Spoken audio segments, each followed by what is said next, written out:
హల్లెలూయా, hallelujah, హల్లెలూయా. యేసువా వందనం, యేసువా స్తోత్రం. తండ్రి వందనం, తండ్రి స్తోత్రం. ఆత్మదేవా వందనం, ఆత్మదేవా వందనం, ఆత్మదేవా స్తోత్రం, ఆత్మదేవా స్తోత్రం. Praise the Lord, praise the Lord, praise the Lord, praise the Lord, praise the Lord, praise the Lord. మృత్యుంజయుడా వందనం, మృత్యుంజయుడా వందనం, మృత్యుంజయుడా స్తోత్రం, మృత్యుంజయుడా స్తోత్రం. సమాధిని గెలిచిన యేసయ్యా వందనం, సమాధిని గెలిచిన యేసయ్యా వందనం, సమాధిని గెలిచిన యేసయ్యా స్తోత్రం, సమాధిని గెలిచిన యేసయ్యా స్తోత్రం. మరణాన్ని గెలిచిన దేవా వందనం, మరణాన్ని గెలిచిన దేవా వందనం, మరణాన్ని గెలిచిన దేవా స్తోత్రం, మరణాన్ని గెలిచిన దేవా స్తోత్రం. సజీవుడా వందనం, సజీవుడా వందనం, సజీవుడా స్తోత్రం, సజీవుడా స్తోత్రం. మాతో ఉన్నవాడా వందనం, మాతో ఉన్నవాడా వందనం, మాతో ఉన్నవాడా స్తోత్రం. మాతో ఉన్నవాడా స్తోత్రం. Praise the Lord, praise the Lord, praise the Lord, praise the Lord, praise the Lord, praise the Lord, praise the Lord. Praise the Lord. క్రీస్తునాథుని యందు మిక్కిలి ప్రియా సహోదరి సహోదరులారా, ఈ రాత్రికాల సమయంలో మీ ముందు నేను 7 అంశాలు ఉంచాలనుకుంటున్నాను. ఎన్నండి? గట్టిగా చెప్పాలి, సమాధానం ఇవ్వాలి మీరు. 7 అంశాలు. మైకులో చెప్పమాకండి. ఎన్ని అంశాలండి? 7 అంశాలు. మొదటి 4 కూడా యేసు ప్రభు సజీవుడిగా లేచాడు అని చెప్పేటువంటి కొన్ని కార్యాలు. మొదటి 4 కూడా యేసు ప్రభు సజీవుడిగా లేచాడు అని చెప్పేటువంటి కొన్ని ఆధారాలు.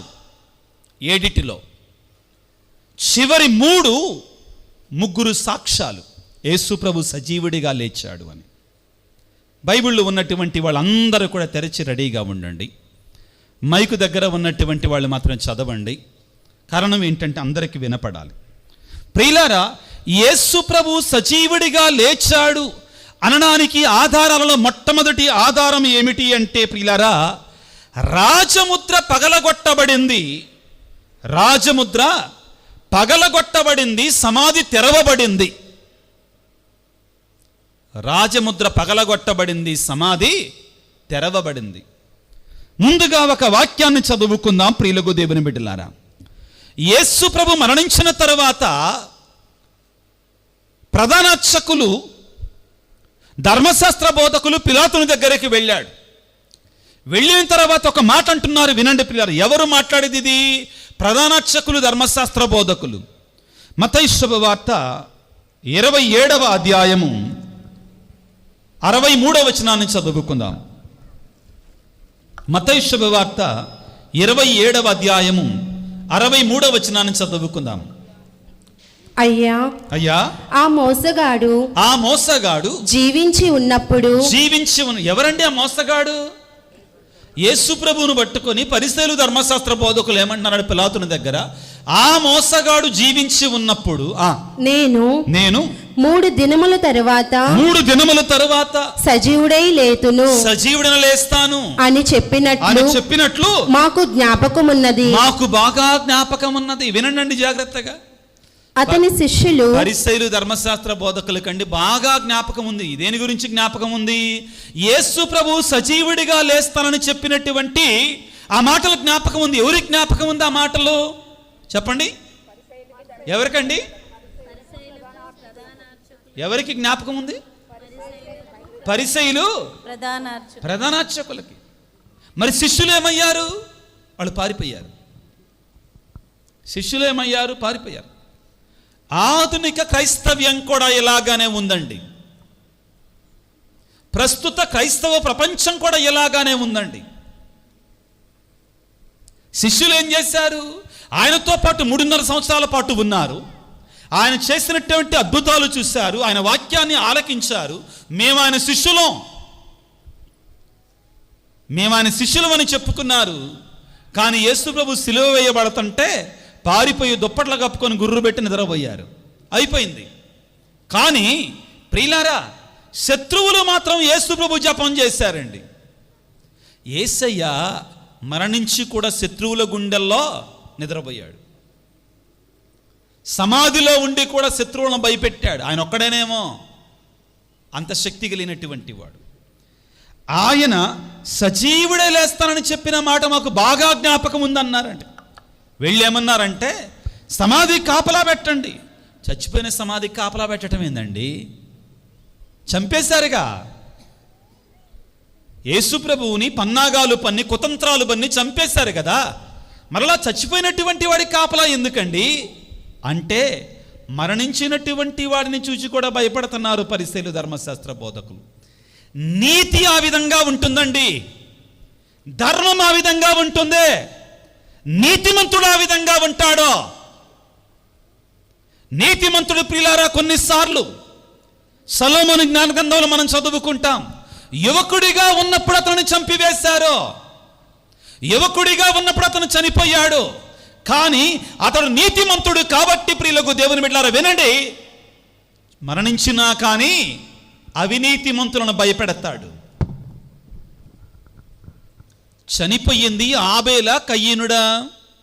ఎవరు చనిపోయారు? ఇద్దరిలో ఎవరు చనిపోయారు? ఏంది ఫాదర్ స్ట్రిక్ట్గా ఏమైనా రూల్ చేస్తారా?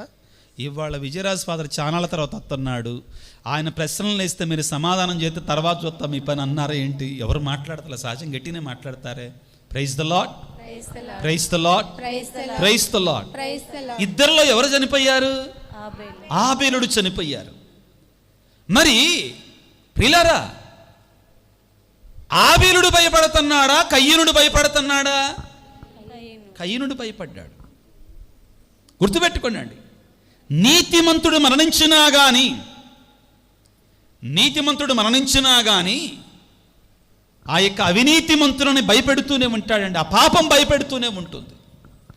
ఏమన్నారంటే పిలాతుని దగ్గరికి వెళ్ళి సమాధిని భద్రపరచుకుంటాం, సమాధిని భద్రపరచండి అని అడుగుతున్నారు ప్రియులకు దేవుని బిడ్డలారా.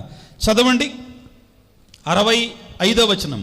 అందుకు పిలాతు మీకు కావలి వారున్నారు కదా, పోయి మీ చేతనైనంత వరకు సమాధిని భద్రము చేసుకోనండి అని వారితో చెప్పాను. చదువమ్మా. వాళ్ళు పోయి రాతిపై ముద్ర వేసి, రాతి మీద రాజముద్రను వేశారు. ఏ రాతి మీద? యేసు ప్రభు ఉంచినటువంటి ఆ సమాధి మీద, రాతి మీద రాజముద్రను ఉంచారు. ఆ తర్వాత కావలి వారిని పెట్టారు, సమాధిని భద్రపరిచారు. క్రీస్తునాథుని యందు మిక్కిలి ప్రియ సహోదరి సహోదరులారా, యేసు ప్రభు సజీవుడిగా లేచాడు అనడానికి ఇవే ఆధారాలండి. ఏమిటి అంటే కావలి వాళ్ళు ఉన్నారు కదా, రాజముద్ర ఉంది కదా, అది రోమి లేక రాజముద్ర, సామాన్యమైనది కాదు. ఆ రోజుల్లో రోమీలు రవి అస్తమించని సామ్రాజ్యాన్ని కలిగినటువంటి వారు, గడగడలాడేవారు రోమలను చూస్తే, సైనికులను చూస్తే. అటువంటి రాజముద్రను ఎవరు పగలగొట్టారు? శిష్యులకు అంత ధైర్యం ఉంటుందా? వాళ్ళు యేసుప్రభుని పట్టుకోగానే చెట్టుకొకళ్ళు పుట్టకొకల్లో పారిపోయారు. కాబట్టి బిడ్డలారా, యేసు ప్రభు సజీవుడిగా లేచాడు అని చెప్పటానికి మొట్టమొదటి ఆధారం ఏమిటి అంటే రాజముద్ర తనంతట తానుగా పగిలింది. రాజముద్ర తనంతట తానుగా పగిలింది, సమాధి తెరుచుకోబడింది. ప్రియులకు దేవుని బిడ్డలారా, కాబట్టి మొట్టమొదటి ఆధారం ఏంటంటే రాజముద్ర పగలగొట్టబడింది, అదేవిధంగా సమాధి తెరుచుకొనబడింది. రెండవది ఏమిటి అంటే పిల్లారా, రాయి తనంతట తానుగా దొర్లించబడింది. రాయి ఏమైందండి? తనంతట తానుగా దొర్లించబడింది. యోహాను సువార్త 20వ అధ్యాయం 1వ వచనాన్ని చదవండి త్వరగా. యోహాను సువార్త 20వ అధ్యాయం 1వ వచనాన్ని చదవండి కొంచెం త్వరగా.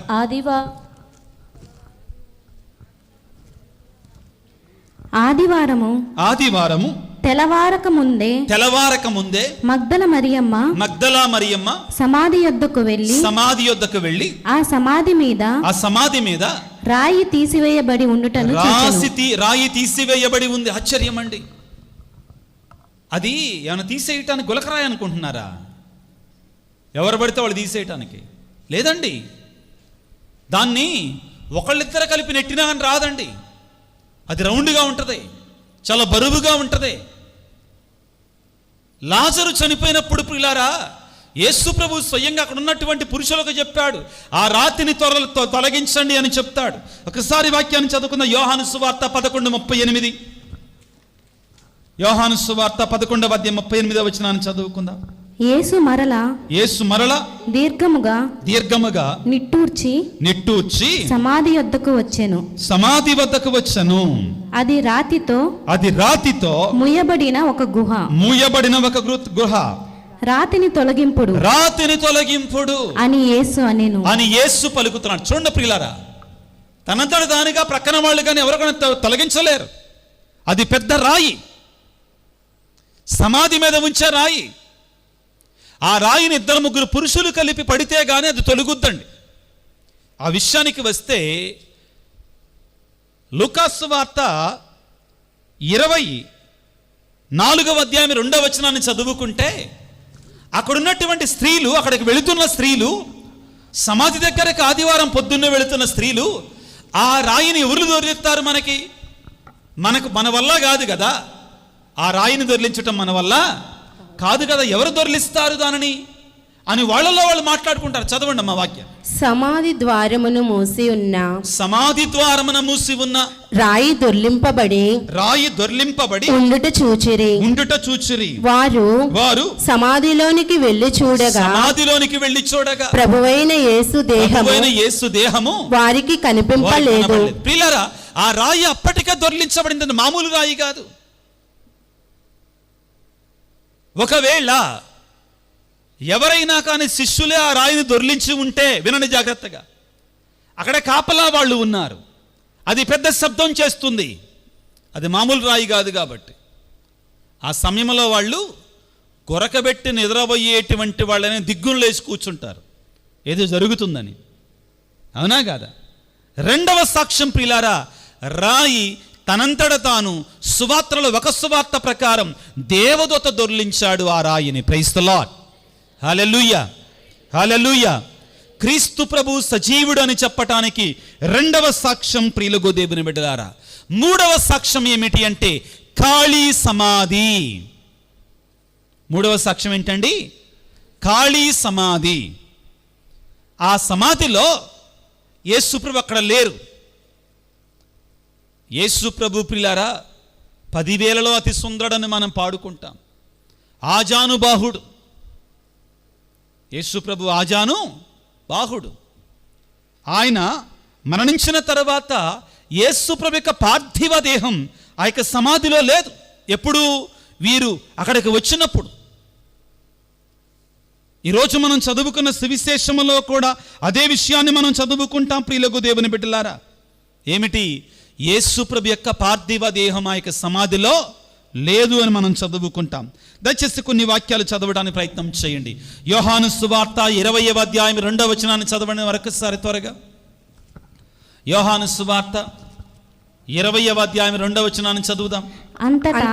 అంతటా ఆమె సీమోను పేతురు వద్దకు వచ్చి యేసు ప్రేమించిన మరి యొక్క శిష్యుని వద్దకు పరిగెత్తుకొని పోయి వారు ప్రభువును సమాధి నుండి ఎత్తుకొని పోయిరి. ఆయనను ఎక్కడ ఉంచిరో మేము ఎరుగము.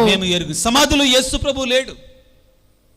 ఇక్కడ మనందరం గుర్తుంచుకోవాల్సింది ఏమిటి అంటే, యేసు ప్రభుని తీసుకొని వెళ్ళడానికి ఎవరికీ సాధ్యం కాదండి. ఇందాక మనం చదువుకున్నాం, అక్కడ ఈ ఇశ్రాయేలీయులు, ఈ ధర్మశాస్త్ర బోధకులు, పరిసయ్యులు కాపలా ఉంచారు, రాజముద్ర వేశారు, దాన్ని పగడ్బందీగా మూసి ఉంచారు. కాబట్టి అది ఒకవేళ చేస్తే కీస్తే అది ఎవరు చెయ్యాలి? అక్కడున్న కాపలాదారులు మాత్రమే. కానీ అది సాధ్యం కాదు, శిష్యులకు అస్సలు సాధ్యం కాదు. యేసు ప్రభు యొక్క శరీరం అక్కడ లేదు. ఒకవేళ ఆ రోజుల్లో ఒక వదంతి ఉండేదండి. ఏమిటి? శిష్యులు వచ్చి, ఎవరంటండి? శిష్యులు వచ్చి మేము నిద్రించుచున్న వేళ, సైనికులు నిద్రించుచున్న వేళ యేసు ప్రభు శరీరాన్ని ఎత్తుకొని పోయారని వదంతి, పుకార్లు. ఏంటివండి? పుకార్లు. తెలుగులో ఒక సామెత ఉందిగా, నిజం చెప్పులేసుకునేసరికే అబద్ధం ఊరంతా తిరిగి వస్తుందంటండి. నిజం చెప్పులేసుకునేసరికి అబద్ధం ఊరంతా తిరిగి వస్తుంది. ఆయన అన్నాడో లేదో తెలియదు, ఆయన ఏ సందర్భంగా ఆ మాట అన్నాడో మీరు వినరు. వెంటనే తాటాకులు కట్టేసి ఊరంతా ప్రచారం చేసేయటం, డమ్ముక్కేసేయటమే. అసలు అది జరిగిందా లేదా, అసలు ఆయన నోట్లో నుంచి అది వచ్చిందా లేదా, అసలు ఆయనకి అవసరమా లేదా, ఆయనకి సంబంధం ఉందా లేదా, దానితో అనవసరం మనకి. ఏం చేస్తాం మనం?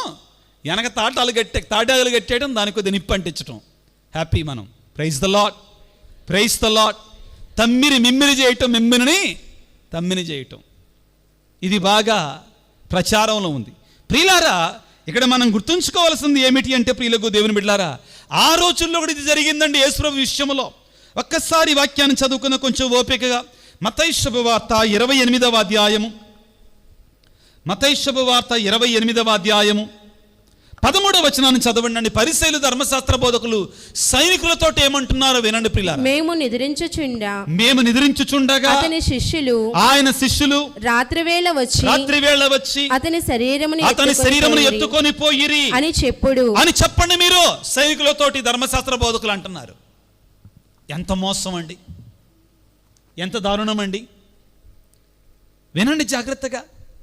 సైనికులను పిలిచి ఆ యేసుప్రభు యొక్క సమాధి కాపలా ఉన్నటువంటి ఆ యొక్క సైనికులను పిలిచి, మేము నిద్రపోతుండగా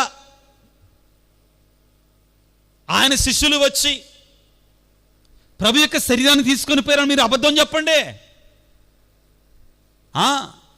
జాగ్రత్త ప్రియులారా. ఈ రోజుల్లో పనిగట్టుకొని మరి అబద్ధ ప్రచారాలు చేపించేవాయి కూడా ఉన్నాయండి. ఆ పార్టీ మీద ఈ పార్టీ, ఈ పార్టీ మీద ఆ పార్టీ, అన్ని పార్టీలు అండి, ఒక పార్టీ అంటల్లా నేను. మామూలుగా కాదు, యూట్యూబ్ ఛానల్ పెట్టించి మరి అబద్ధాలు చెప్పించే రోజులు ఇవి. మనకు బాగా అర్థమైంది. ఒకటంటలేదండి, అన్నీ. ప్రైజ్ ద లార్డ్, హల్లెలూయా, హల్లెలూయా. యేసు ప్రభు లేచాడు కాబట్టి మీ చేతులు కూడా కొద్ది పైకి లేపండి. హల్లెలూయా. ఆయన పైన ఉన్నాడు అంటే లేచినటువంటి వాడు, ఇంకా కింద ఉంచమాకండి. Hallelujah, praise the Lord. కొద్ది గట్టి చెప్తారా? నిద్రపోయే వాళ్ళు మాత్రం గట్టి చెప్పండి. హల్లెలూయా,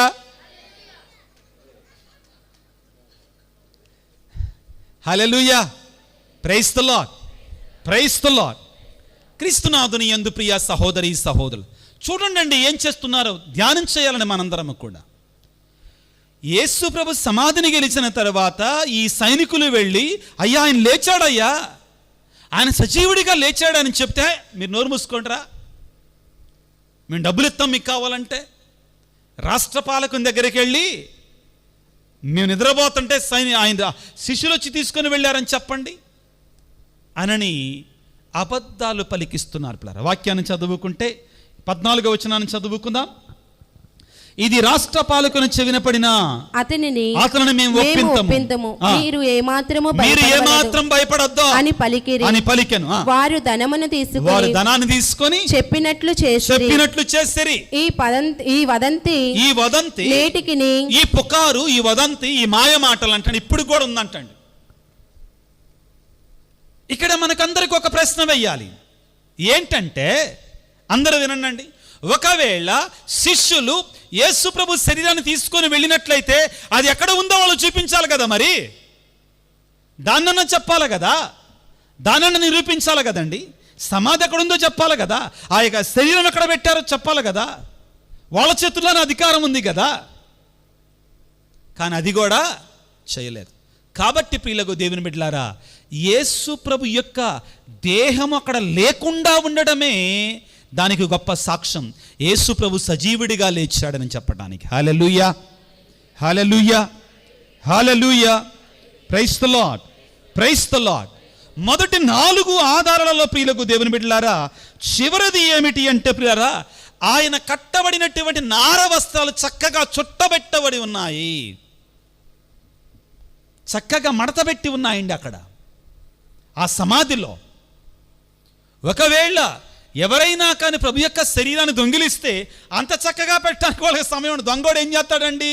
చీరలు మడత పెట్టి టవల్స్ మడత పెడతాడు. వచ్చి ఇంట్లోకి వచ్చి ఏం చేస్తాడండి? ఆ విధంగా చేస్తాడా? ఏం చేస్తాడు దొంగోడు? తనకు కావాల్సిన దాన్ని తీసుకొని పారిపోతాడు. మిగిలిన పడిపోయినా ఎట్టున్నాను వాడికి సంబంధం, ఎందుకంటే తొందరగా వాడు బయటికి వెళ్ళాలి. కానీ యేసు ప్రభు విషయంలో అలా జరగల. ఆయన ఉత్థానమైన తర్వాత ఆయనకు చుట్టబడినటువంటి వస్త్రాలు.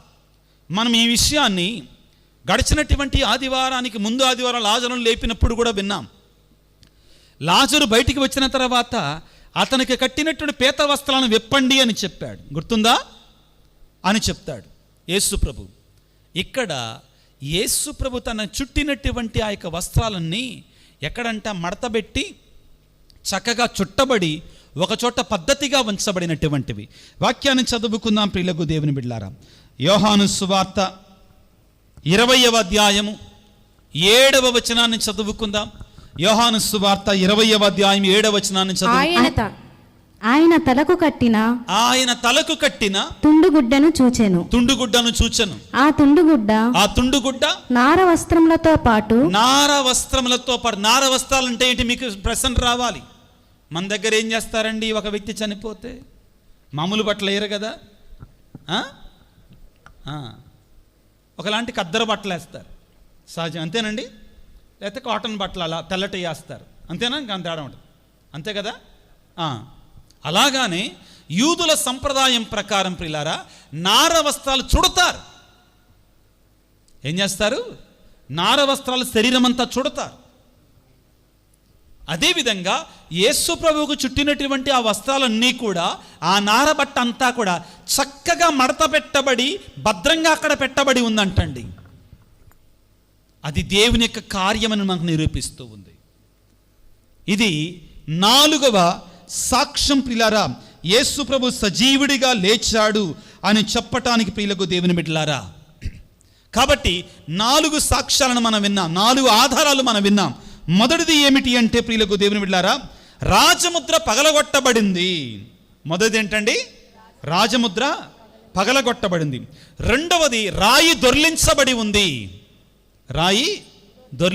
ఉంది. మూడవది ఏమిటి అంటే సమాధి ఖాళీగా ఉంది, యేసుప్రభు శరీరం అక్కడ లేదు. 4వది ఏమిటి అంటే చుట్టబడినటువంటి నారబట్టలు. 4వ సాక్ష్యం, ఆయన సజీవుడిగా లేచాడు, నీతో ఉండాలనుకుంటున్నాడు, నిన్ను నింపాలనుకుంటున్నాడు. నీవు కూడా సజీవ దేవుని బిడ్డగా జీవించాలంటే నీలో కూడా కొన్ని చచ్చిపోవాలి, నీలో కూడా కొన్ని సమాధి చేయబడాలి, నీ బ్రతుకుల్లో ఉన్న కొన్ని సమాధి చేయబడాలి. అప్పుడు నీవు ఆత్మీయ జీవితంలో మరలా లేవనెత్తబడాలి, నూతన జీవితాన్ని పొందుకోవాలి. రోమాపత్రికలో పౌలు గారు పలికినట్లుగా ప్రియులారా, మీరు ఆయనతో పాటు మరణించినట్లయితే ఆయనతో పాటు సజీవులుగా లేపబడతారు. ఈనాడు దీపావళి పూజలో అన్నిటికంటే ముఖ్యమైనటువంటి కోరిక కోరుకుందాం. యేసయ్య, నీ ఉత్థానాన్ని పెదవులతో విశ్వసించటం కాదు, హృదయములో బలంగా విశ్వసించే కృపను మాకు దయచేయి. మేము కూడా అలనాడు స్త్రీలలాగా సజీవుడైన దేవుని మృతులలో వెతికేటువంటి వాళ్ళముగా కాకుండా నిన్ను సజీవుడైన దేవుడిగా నమ్మే కృపను మాకు దయచేయి.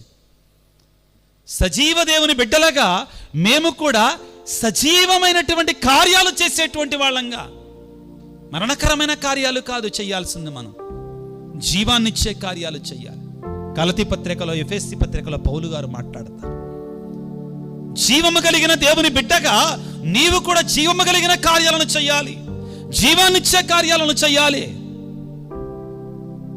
మరణకరమైన కార్యాలు చేయకూడదు, చీకటి కార్యాలు, శరీర కార్యాలు నువ్వు చేయకూడదు, ఆత్మ కార్యాలు నువ్వు చేయగలగాలి. అప్పుడు దేవునికి అద్భుతాలను నువ్వు పొందుకుంటావు. ఈనాడు పరిశుద్ధ బలి పూజలో వేడుకుందాం. యేసయ్యా, మేము కూడా నీవు సజీవమైనటువంటి దేవుడు అని బలంగా నమ్మడానికి, విశ్వసించటానికి కావలసిన శక్తిని, ఆశీర్వాదాన్ని, దీవెనను మాకు దయచేయి. యేసు ప్రభు ప్రియులారా, ఉత్థానమైన తర్వాత శిష్యులతో, స్త్రీలతో పలికిన మొట్టమొదటి మాట ఏంటంటే, బిడ్డలారా మీరు భయపడకండి. నీ జీవితంలో ఎటువంటి బాధలు ఉన్నాయి, నీ జీవితంలో ఎటువంటి భయాలు ఉన్నాయి, నీ జీవితంలో ఎటువంటి ఆందోళన ఉంది, నీ జీవితంలో ఎటువంటి కష్టాలు ఉన్నాయి, యేసు ప్రభు ఉత్థానమై ఈరోజు నీతో పలుకుతున్నాడు. బిడ్డా, నువ్వు భయపడకో, నేను నీకు తోడుగా ఉంటాను, నా జీవాన్ని నీతో ఉంచుతాను, నీ కుటుంబంలో ఉంచుతానంటున్నాడు. అందరి చేతులు జోడించుదాం ప్రియులారా. యేసయ్యని వేడుకుందాం, సజీవుడైన దేవుని వేడుకుందాం. ఓ యేసు రాజా, ఓ సజీవ దేవా, నీ వలనాడు ఉత్థానమైన తర్వాత నీవక్కడున్న స్త్రీలతోటి అపోస్తులతోటి పలికిన మాట ప్రభుగా, మీరు భయపడకండి, లోకాంత్యం వరకు సర్వదా నేను మీకు తోడై ఉంటానని పలికిన దేవా, మాతో ఉండండి ప్రభువా. మా బాధలలో, మా కష్టాలలో, మా కన్నీళ్లలో, మా వేదనలలో, మా శ్రమలలో, మా అవసరతలలో మీరు మాకు తోడుగా ఉండండి. మమ్మల్ని లేవనెత్తండి, మమ్మల్ని బలపరచండి. నీ ఉత్థాన శాంతితో, నీ ఉత్థాన సమాధానముతో, నీ ఉత్థాన వెలుగుతో, నీ ఉత్థాన జీవముతో మేము ఉట్టిపడేటట్లుగా మమ్మల్ని దీవించండి. తలలు వంచి ప్రార్థన చేసుకుందాం.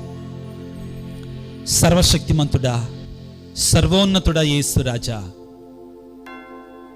మరణాన్ని గెలిచిన దేవా, సమాధిని గెలిచిన దేవా, సైతానుపై విజయాన్ని సాధించిన మృత్యుంజయుడా, సజీవుడైన దేవా, నీ సన్నిధిలో ఉన్న నీ బిడ్డలందరిని దీవించండి.